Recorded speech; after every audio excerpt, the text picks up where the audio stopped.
Welcome back, everyone. It was a great week in markets last week. Let's look at where things are at.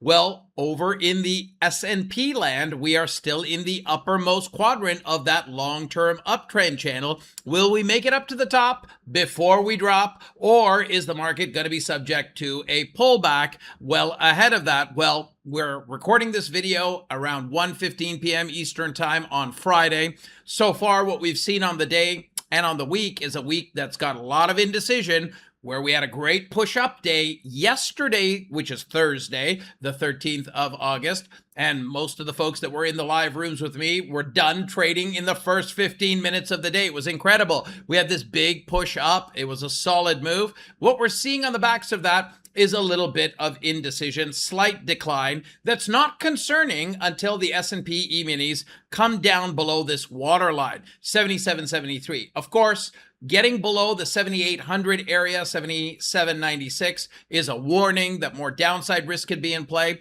And if we do find ourselves below that area into the close, mind you, Trump is speaking at 3 p.m. today. So, of course, take a look at what the live market ended up doing. But if he gooses markets up, closing above 78.24 keeps the door open for a rise into the upper 7,800s before a potential turn down. However, if he does put us in that range where we're between 77.96 and 77.73, it would be a range to make sure you watch your back. Below 77.73, the insight is fairly clear. We have a much higher probability to start dropping lower.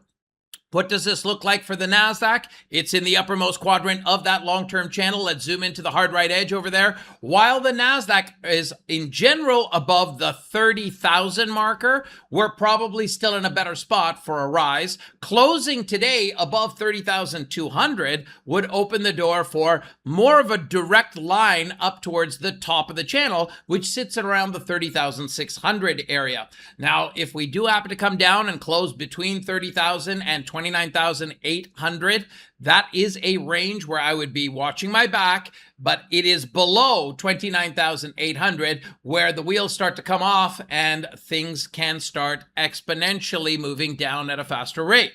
Overall, I think we're in a marketplace that is going to try to push up to that higher high. We've got macro factors that are supportive of that. The euro is up, the dollar is down. We're seeing that reverse some of the profit taking we saw yesterday on gold and silver. Now, gold has to really close above 44.36 and 50 pennies to keep that move alive.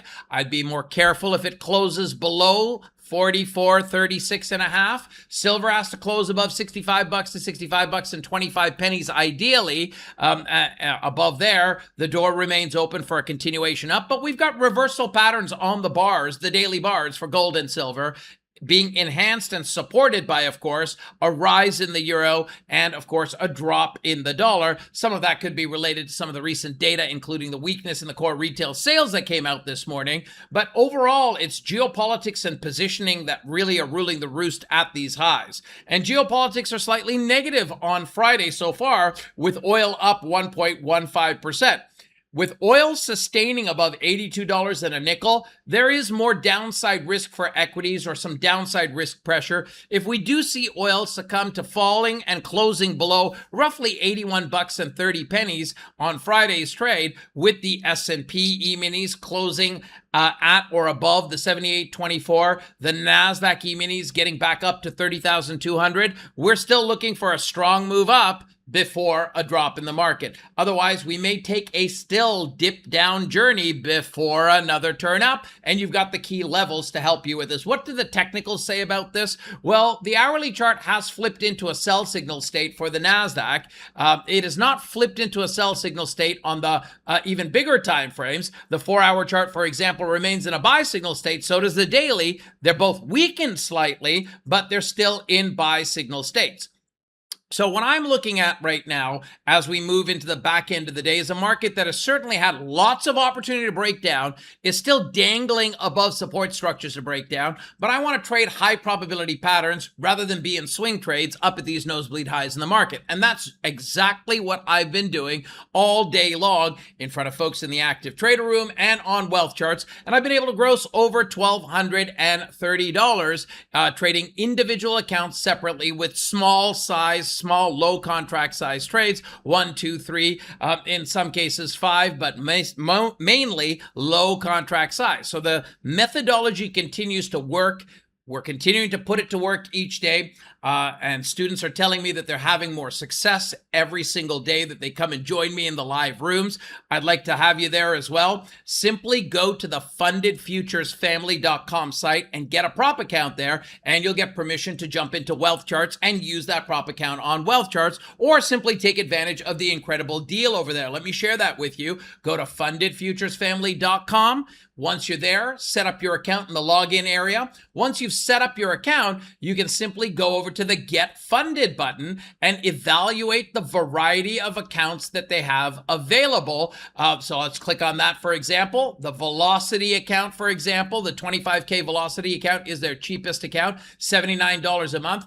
Add that to your cart and click the cart button, and then put my name, the first name, into the global coupon code area. That's ZIAD. Hit the apply button. Make sure that you're getting WealthCharts as your platform when you're signing up, and the cost goes down to $15.80.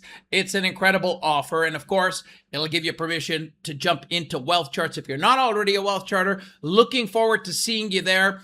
And of course, trading side by side with you. I hope you had a great time watching this video and a great week with us in the last week. Looking forward to doing it again next week in front of us. And I wish you a wonderful rest of your day. Thank you for watching. Bye for now.